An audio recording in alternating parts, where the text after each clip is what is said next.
Hi, welcome to another episode of the Word of the Day series.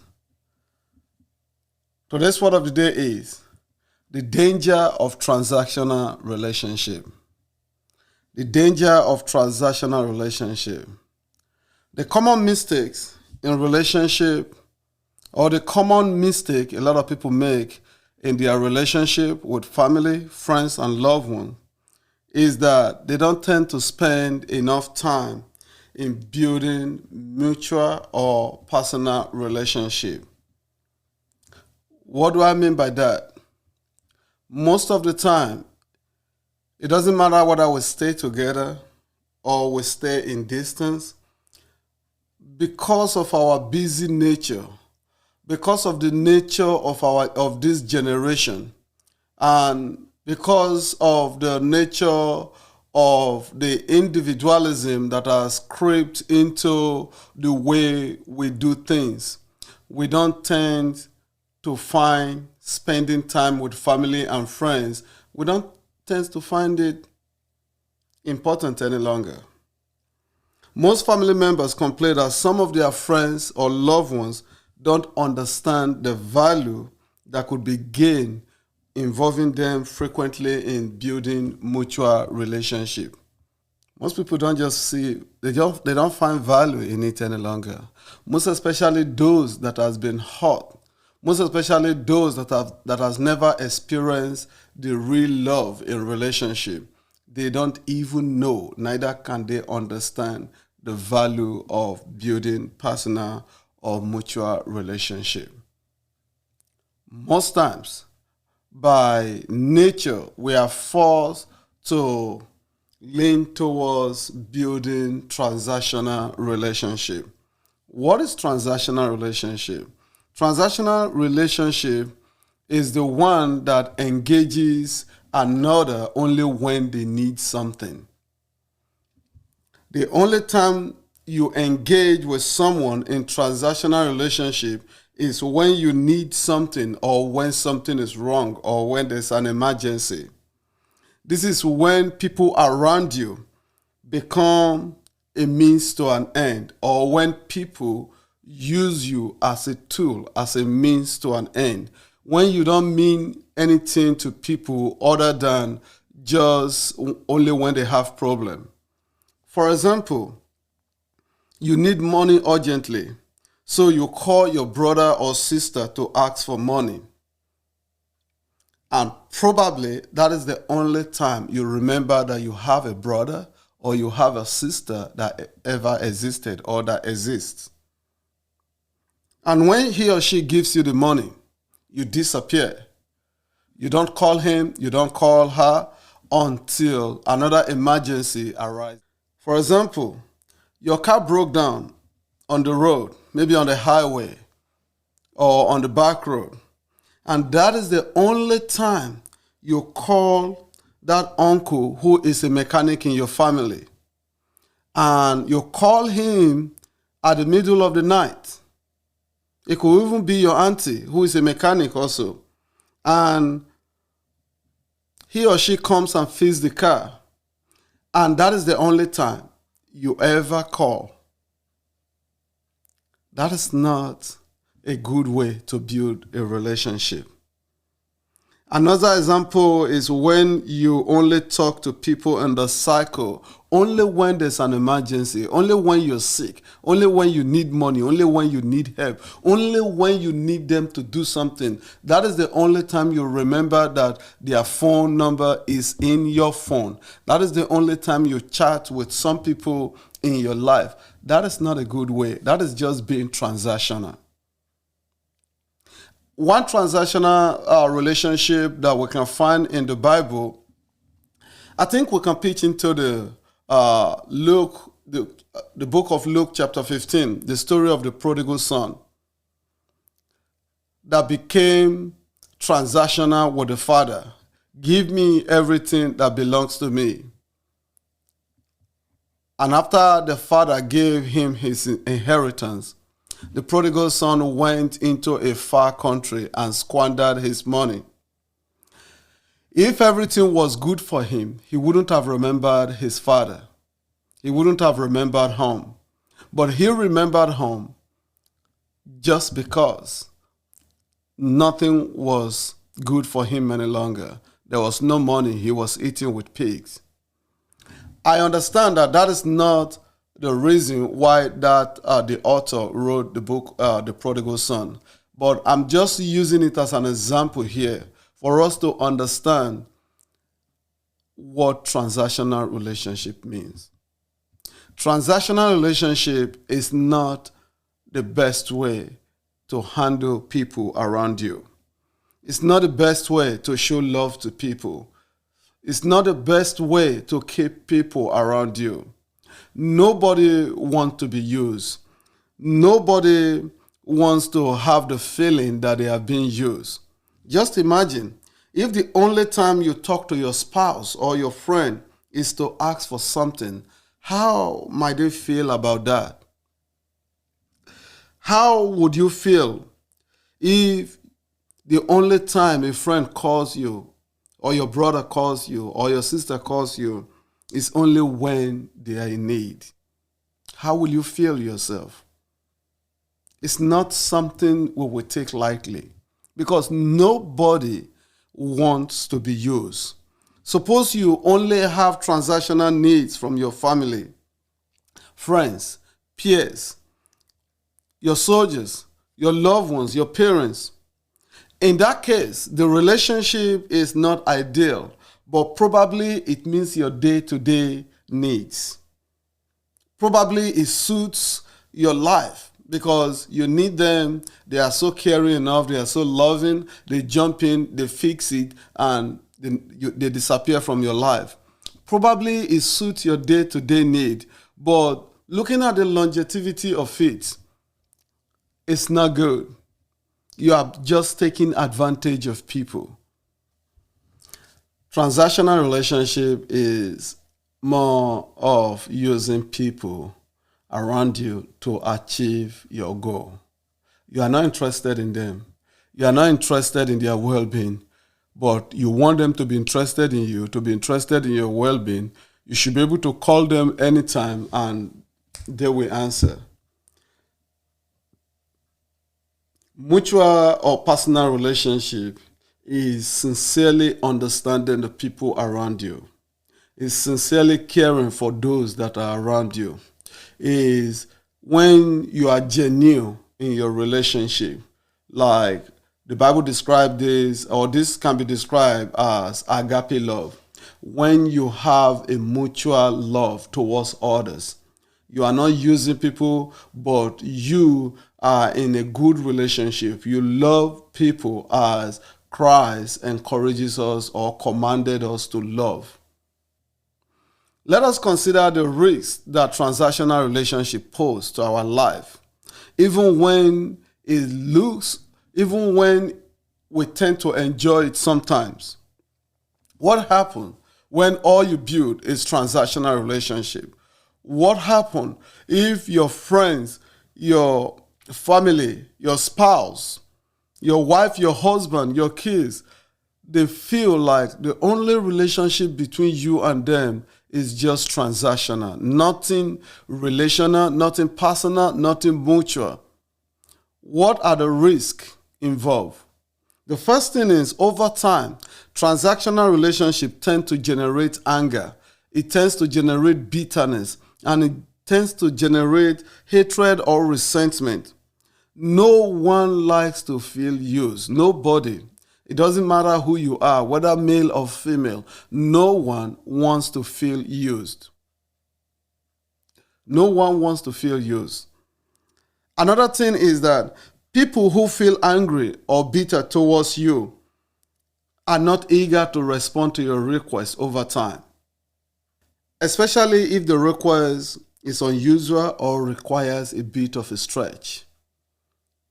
After a while, people will start wrapping their head around your transactional way of loving people, and they will not be able to go the extra mile for you.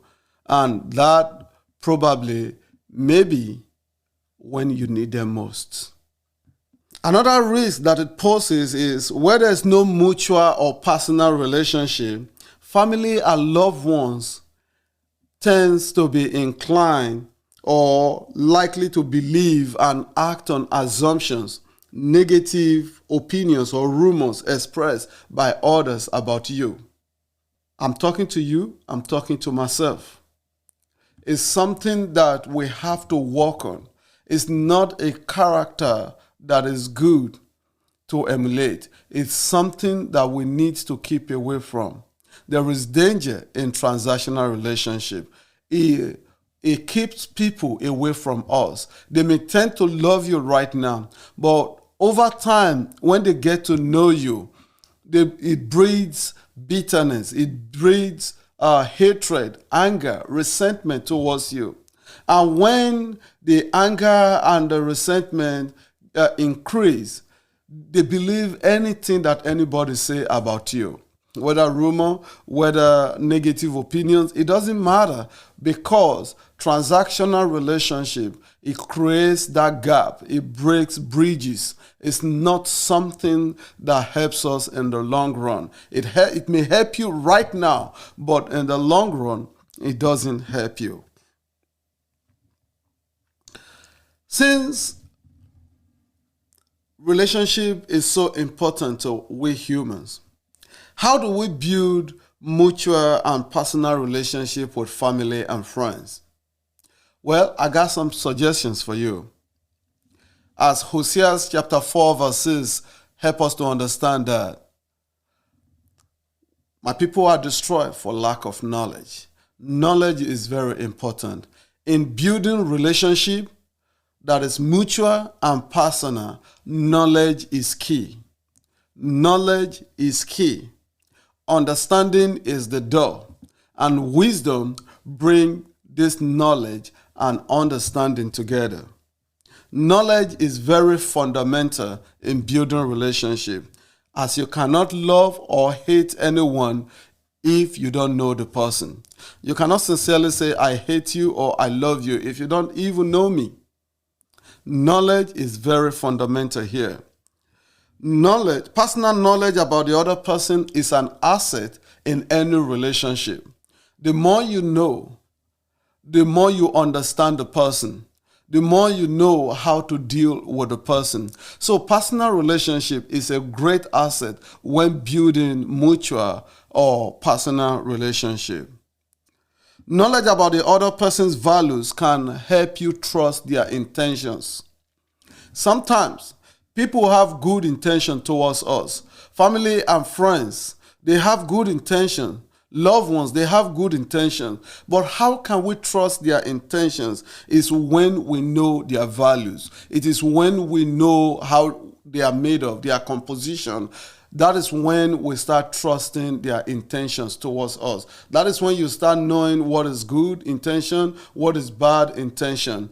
We have to know each other for us to be able to trust each other. We have to know each other for us to be able to sincerely build mutual and personal relationship.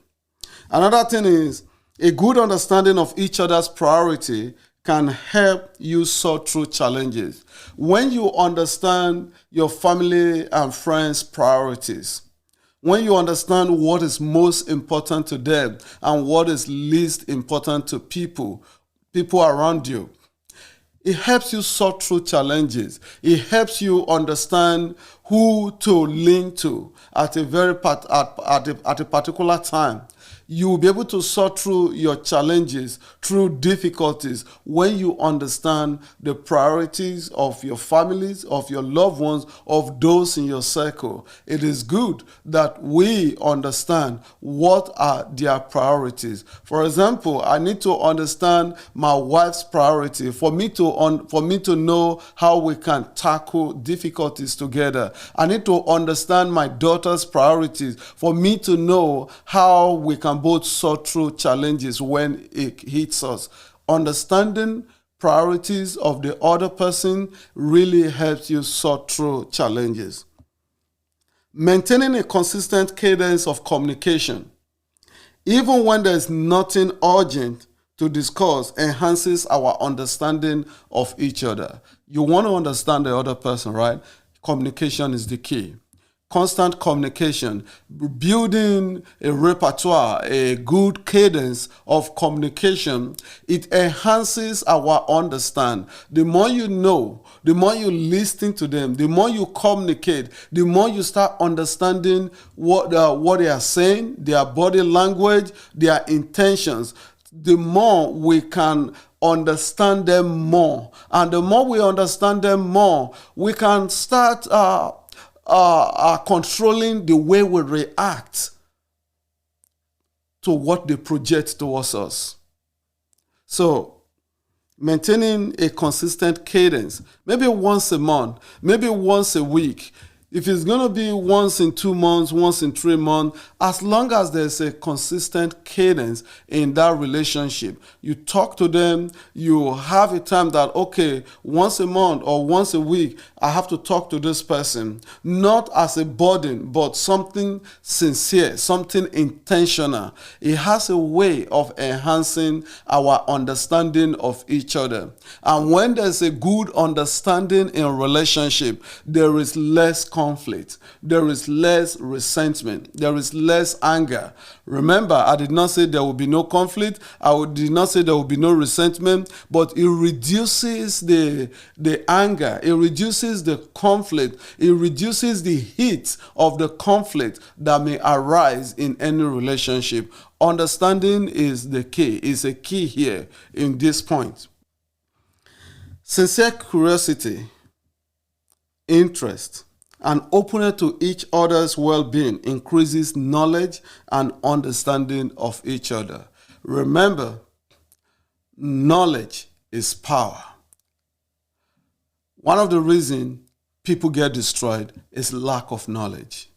For you to increase that knowledge, for you to increase that understanding, we have to be curious sincerely, and we have to be sincerely interested and open to each other's well-being, to each other's ups and downs, to each other's success, to each other's failures, to each other's whatsoever we're doing. We have to be curious, we have to be interested, and we have to be open to each other's well-being, to each other's resilience, to how we can lift each other up, how we can inspire each other. We have to be open to it because it enhances our knowledge and understanding of each other.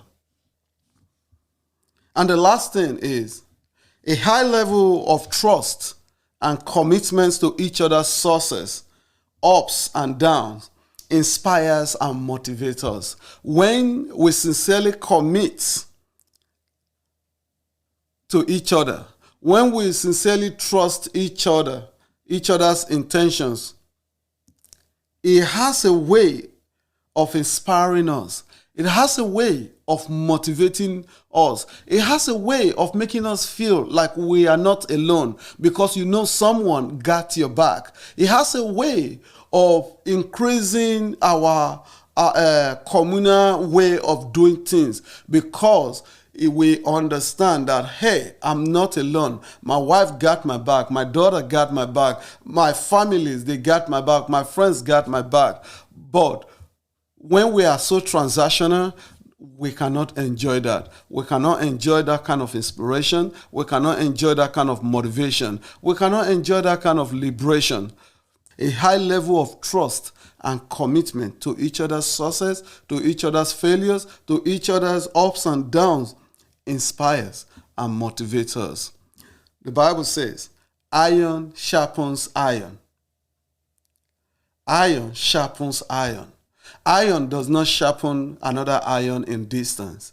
Iron does not sharpen another iron without communicating with the other iron. Iron does not sharpen the other iron in a transactional way. They do it together. When you rub irons together, that is how they sharpen each other. There's a relationship. When you start sharpening an iron with an iron, at first, it doesn't look like they're sharpening each other. At first, it doesn't look like anything is happening. But over time, you start seeing that one is sharpening another. Iron sharpens another. And the Bible also says, two heads are better than one. Two heads that comes together, not two heads that goes far apart. So what am I trying to say? There is joy in personal relationship. There is joy in mutual relationship. Let your relationship be mutual. The book of Hebrews says, let brotherly love continue. Let the love within brethren, let it continue. Let it continue. Not a transactional one, but a mutual one. Not a transactional one, but the ones that understand each other. The ones that help each other. The ones that listen to each other. That is the kind of relationship we should be interested in. We shouldn't be interested in transactional relationship. We should be interested in building mutual and personal relationship where we genuinely love each other, where we sincerely care for each other, where we are curious, we are interested about each other. Let's start building mutual and personal relationship. In whatsoever you're doing, in any situation you find yourself, even at work, within your team, even in your family, friends, think of it. There is danger in building transactional relationship, but there is joy. There is joy in building mutual and personal relationship. You might say to yourself, man, I don't have time for all of this, but I want you to remember, this is not just to make others feel good. You will be so surprised what you will gain when you build mutual and personal relationship. You want to be appreciated. You want to be valued.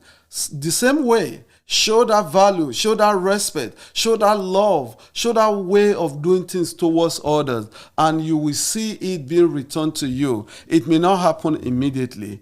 Just watch. Just be patient. Just keep doing it. There is joy in building mutual and personal relationship. I want you to go in your day-to-day, show example. That is one thing that Christ showed to us in the scripture. That is one thing that the Bible teaches us, is to build mutual and personal relationship. If you got to be interested in people, be sincere. Be faithful, be committed, be trusting, and overall, be a good friend. Be that good friend that you want to see in others. Be the change that you want to see in others. Let's start making changes. Let's start making changes in our relationship. And as we do this, we will see the dramatic effect in our life as time goes on. I pray that God will help you to build mutual relationship that will not only benefit you, that will benefit others. The relationship that will show Christ, that will make others see Christ in you. Let's start building those kind of relationship. I pray that God will help you. I pray that God will be with you. I pray that it will be well with you financially, that it will be well with you materially, that it will be well with you in all areas, all aspects of life. You will continue to see the blessings of God. God bless you. Thank you for listening to me right now. God bless you, and remain blessed and inspired. Have a wonderful day.